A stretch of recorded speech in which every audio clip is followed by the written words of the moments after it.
Unión de Educadores de la Provincia de Córdoba, junto a los docentes en defensa de la educación pública.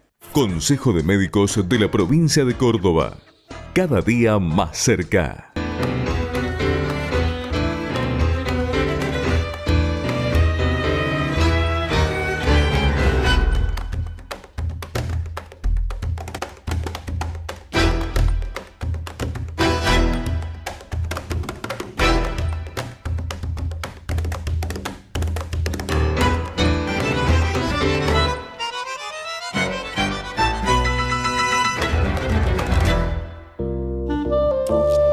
Muy bienvenidos a un nuevo programa de Principio Activo Salud y Sociedad. Hoy vamos a dialogar con Diego Golombek. Él es biólogo, científico, investigador del CONICET y actualmente director del Instituto Nacional de Educación Técnica, el INET. Con él hablamos de ciencia. Se hizo más conocido últimamente como divulgador científico y nos ayuda a descubrir la ciencia en la vida cotidiana y la importancia de pensar con sentido crítico.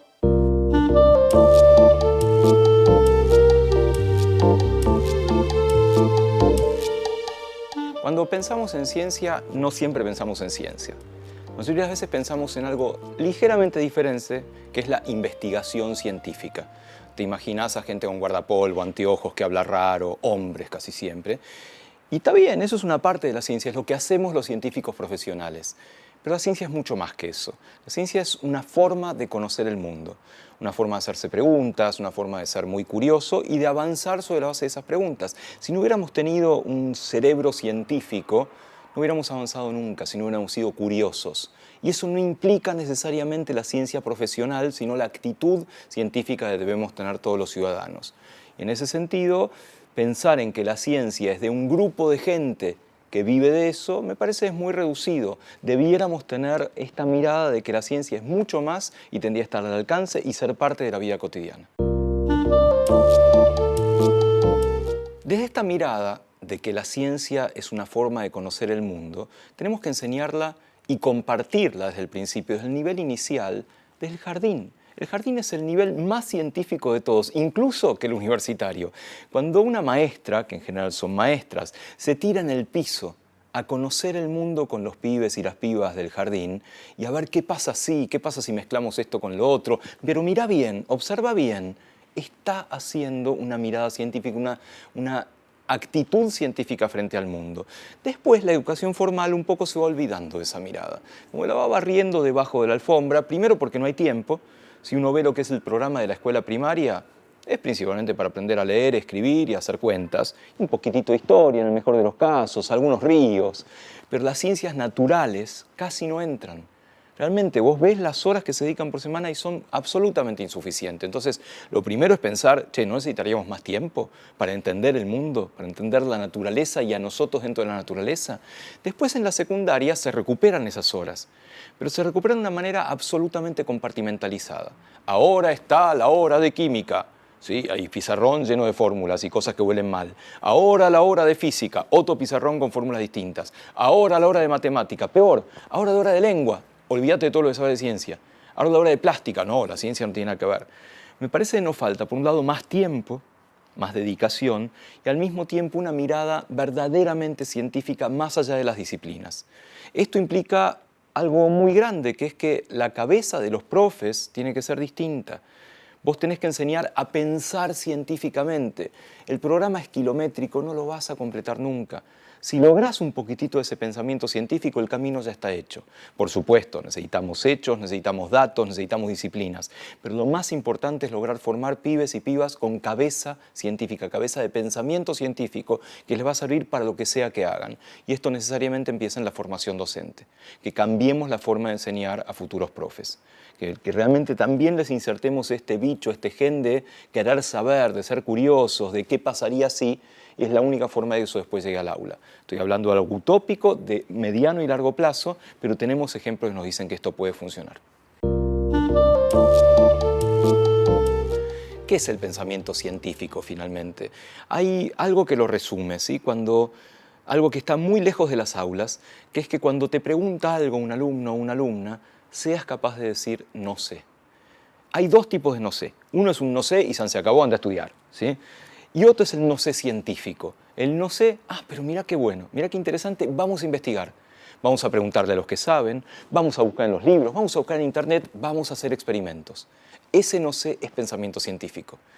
La otra forma de pensamiento científico es que abolir en cierta forma el principio de autoridad. En ciencia algo no es válido porque lo dice tal, porque lo dice un premio Nobel. En ciencias naturales algo es válido porque alguien lo demuestra de una manera experimental hasta que viene otro y dice, che, te pifiaste en esto, tenemos que cambiar, y entonces cambias un poquitito la explicación. Y no es autoritarismo. Por supuesto, en el aula hay autoridad, que es la autoridad del docente, pero tiene que saber guiar a los alumnos justamente por esta mirada sin autoritarismo. Las cosas son así pues las demostramos juntos, no te convenzo, lo vemos entre todos. Y ese es pensamiento científico llevado al aula. Si encima a eso le pones ejemplos de la vida cotidiana, mejor todavía, porque la ciencia no está solamente en el colisionador de hadrones o en un observatorio de la NASA o lo que fuera. La ciencia está presente en las cosas de todos los días y son los mejores ejemplos para que la gente se entusiasme. Esa ciencia de contrabando que puedes meter en la escuela y en cualquier fenómeno de la vida es la forma en la cual la gente dice, está más cerca de lo que yo pensaba. Hay muchos ejemplos para entender este fenómeno de la ciencia de contrabando, que es hablar de ciencia cuando no la esperás. ¿Qué pasa si en un relato de un partido de fútbol alguien te explica por qué la pelota hace una comba tremenda, que es algo que entienden los físicos? ¿Qué pasa si en un programa o una explicación de una receta de cocina contás la química y la física que está ahí metida? ¿Qué pasa si asociás la ciencia al deporte, a la música, al baño, al colectivo? Hay muchas explicaciones científicas posibles y las tenemos que usar. Son nuestra puerta de entrada, en principio para bajar preconceptos, bajar prejuicios, para que la gente no diga, no, eso no tiene nada que ver conmigo, yo me llevé matemática en tercero, ¿qué me venís a decir eso? Tiene todo que ver con vos, pero tenemos que saber contarlo.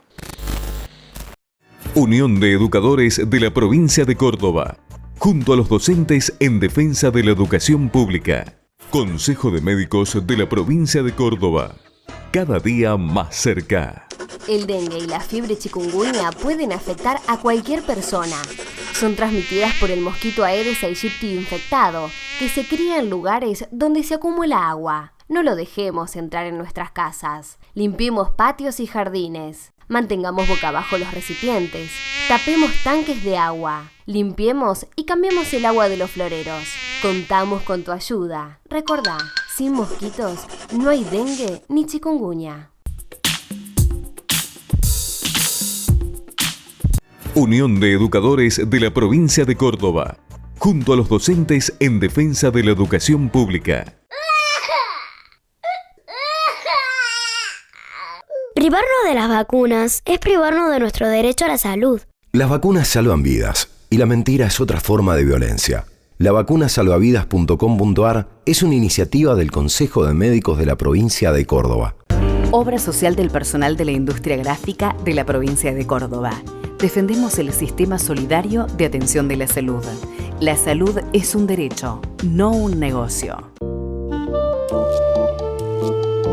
Y ahora desde Principio Activo, Salud y Sociedad vamos a la columna de Economía Feminista, a cargo de la profesora Cecilia Magnano, licenciada en Ciencias Políticas y coordinadora del programa de género de la Facultad de Ciencias Económicas de nuestra Universidad de Córdoba. La profesora Magnano va a hablar en esta oportunidad del trabajo doméstico en tiempos de pandemia.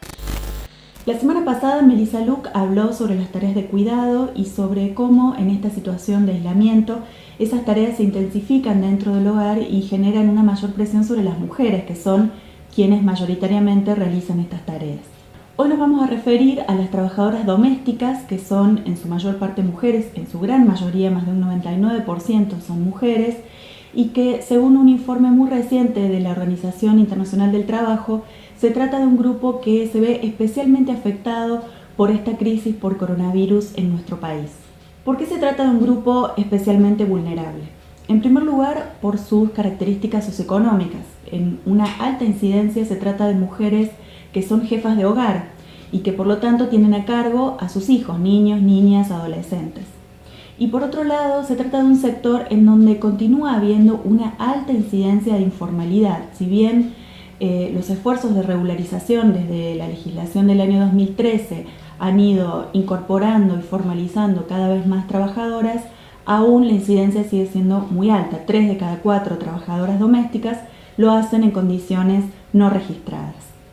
Esta situación de informalidad genera que el trabajo de las mujeres que realizan estas tareas de cuidado sea un trabajo desprotegido y sin acceso a los derechos básicos que además se vuelven fundamentales en este contexto, como por ejemplo las licencias por enfermedad o la cobertura por accidentes de trabajo, las indemnizaciones en caso de despido y el acceso a servicios de salud.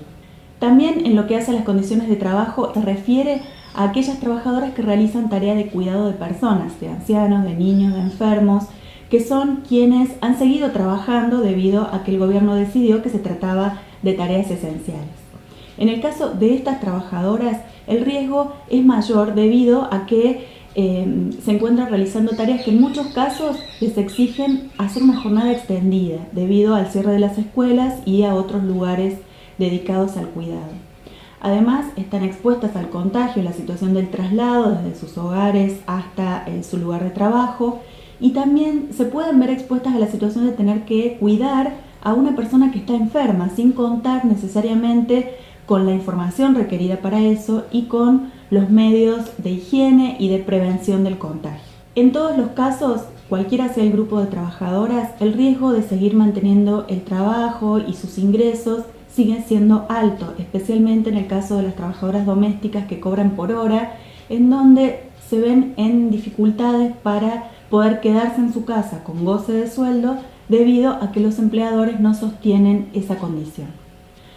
Argentina, según señala el informe de la OIT, hizo esfuerzos en lo que respecta a el refuerzo de ingresos.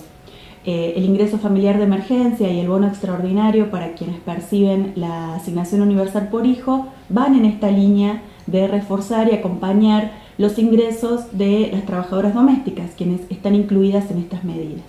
Sin embargo, el informe advierte también que la falta de información suficiente que tienen las trabajadoras domésticas sobre sus derechos puede ir en contra de que esta cobertura sea especialmente amplia y llegue a quienes más lo necesitan. En esta cuarentena han aumentado mucho los casos de violencia de género. No te calles, no estás sola. También podés ayudar a tu vecina, a una amiga, a un familiar. Llama a los teléfonos que figuran en pantalla.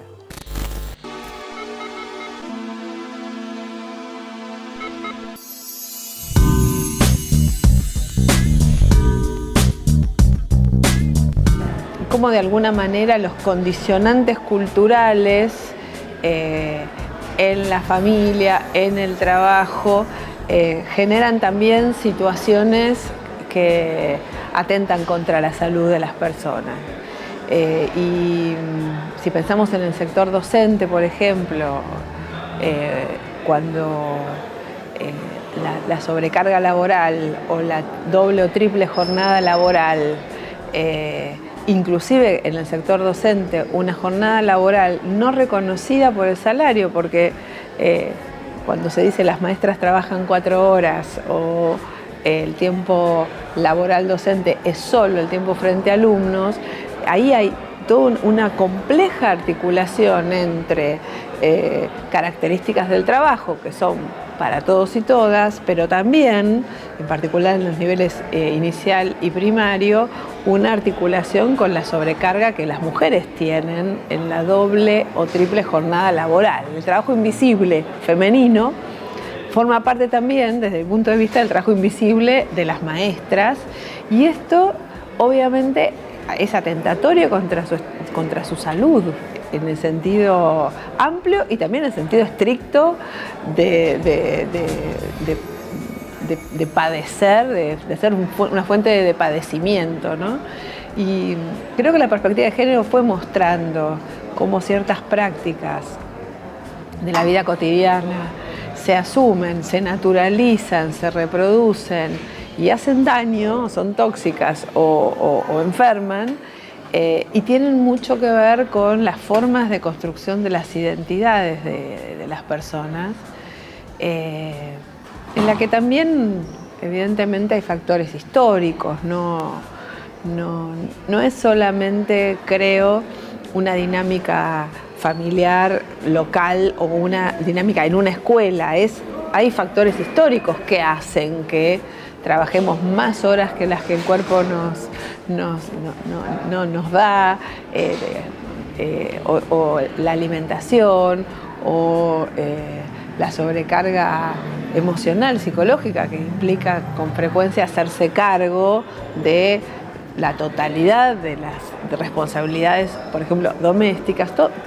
Estas cuestiones culturales que hacen a lo femenino y hacen a lo masculino, creo que también inciden en formas particulares de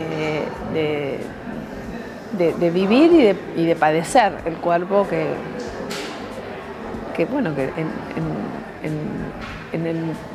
digamos, en términos generales, generan dolor e impiden el desarrollo de las personas, ¿no?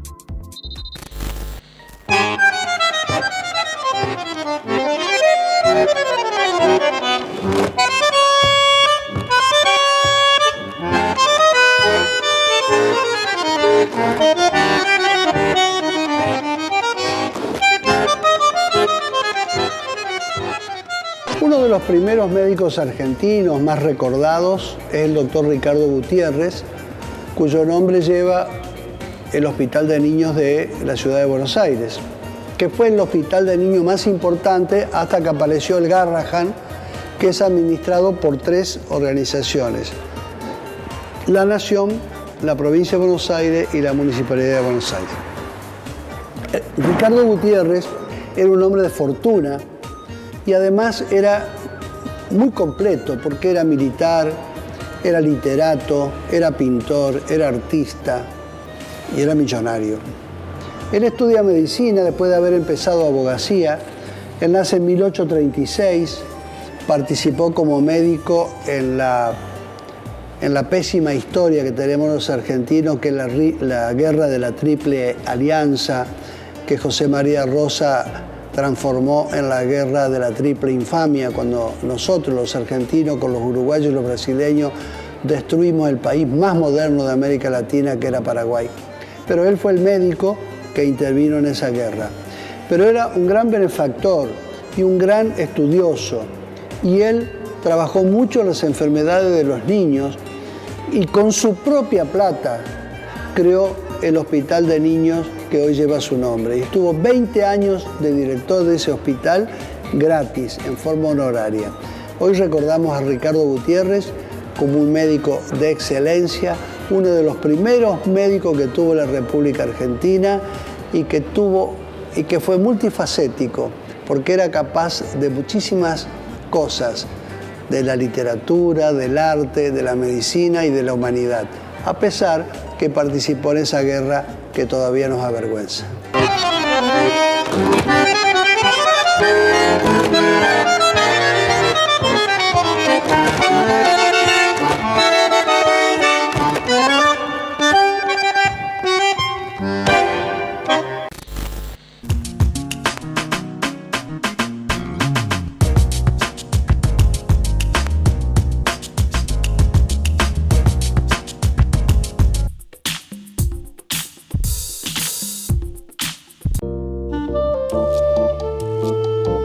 Con Principio Activo Salud y Sociedad visitamos el Instituto de Virología Dr. Vanela de la Universidad Nacional de Córdoba de la Facultad de Ciencias Médicas.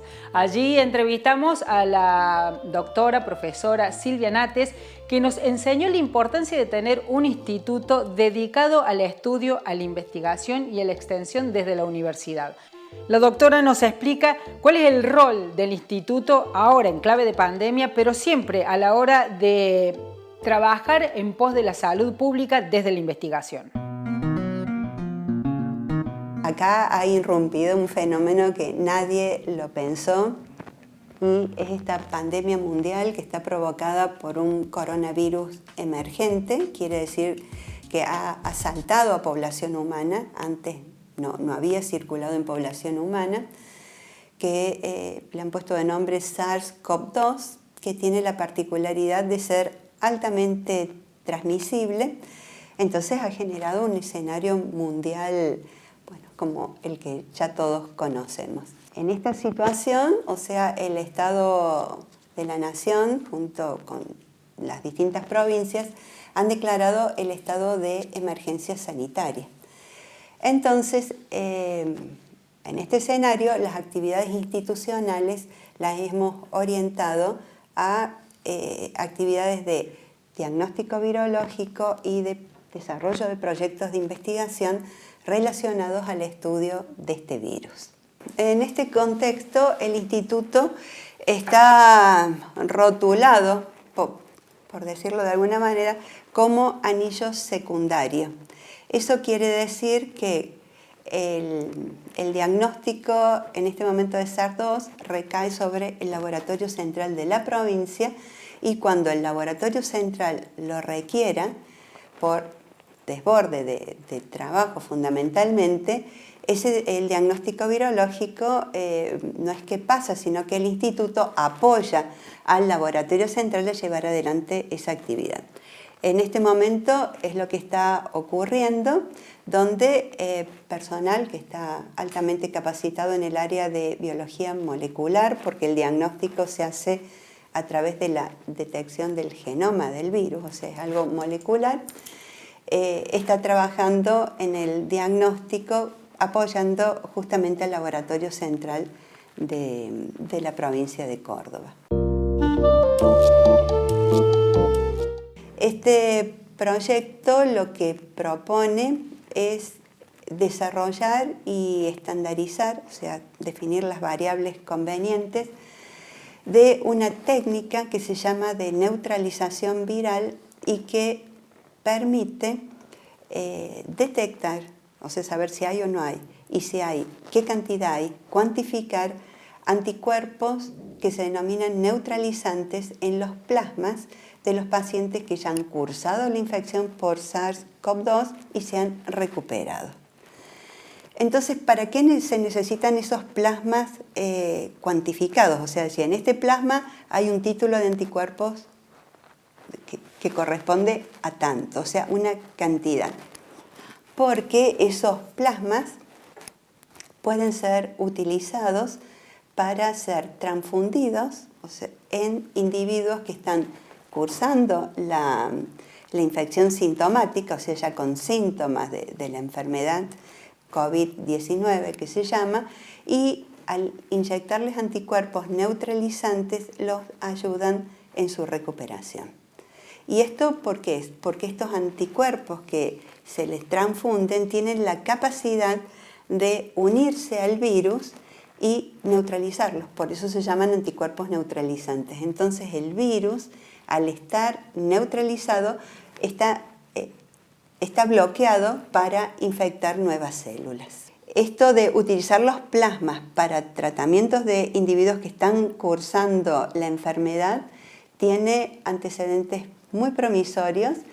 Ha sido utilizado para tratar infecciones también respiratorias por otros coronavirus que se llaman el SARS-CoV-1 y el MERS, que fueron coronavirus que también saltaron a población humana y que también producen una afección respiratoria, y los tratamientos con plasmas de individuos que cursaron esas infecciones y se recuperaron dieron muy buenos resultados para el tratamiento de pacientes enfermos por la infección con esos virus.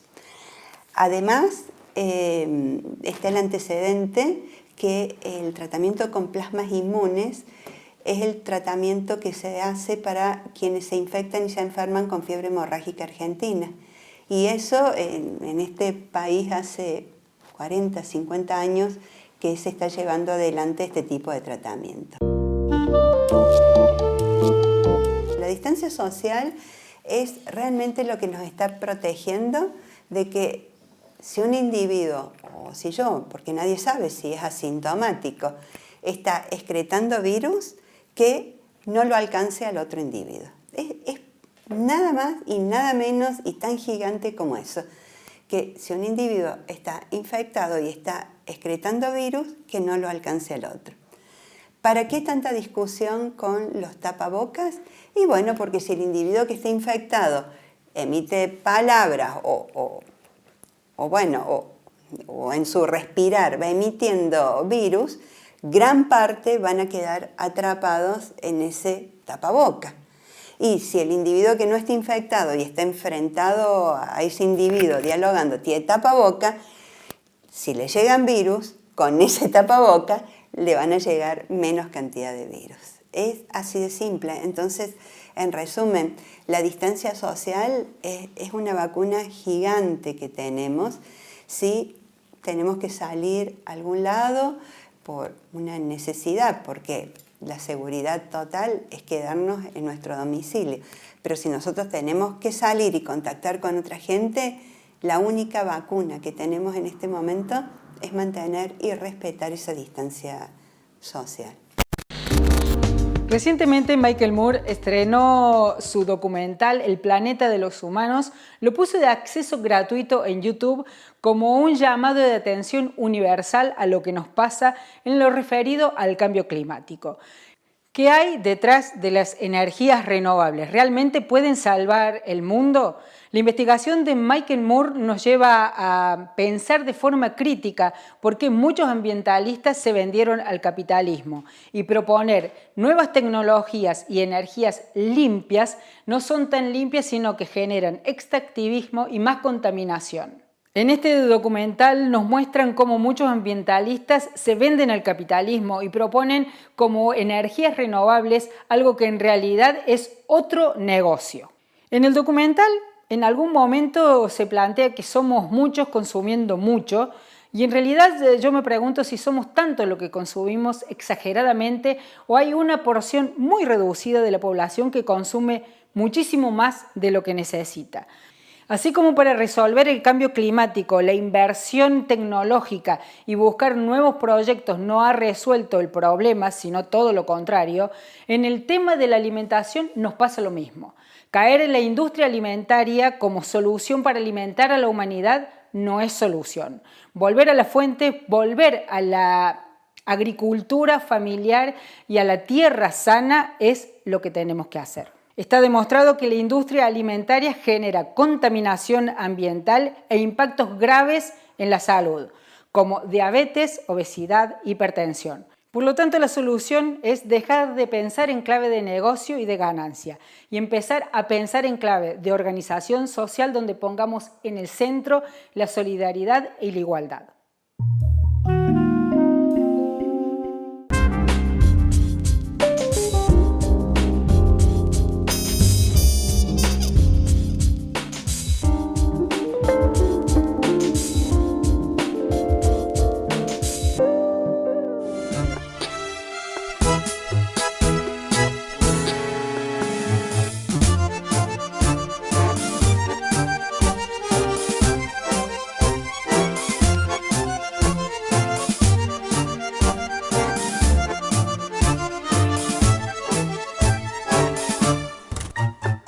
Thank you.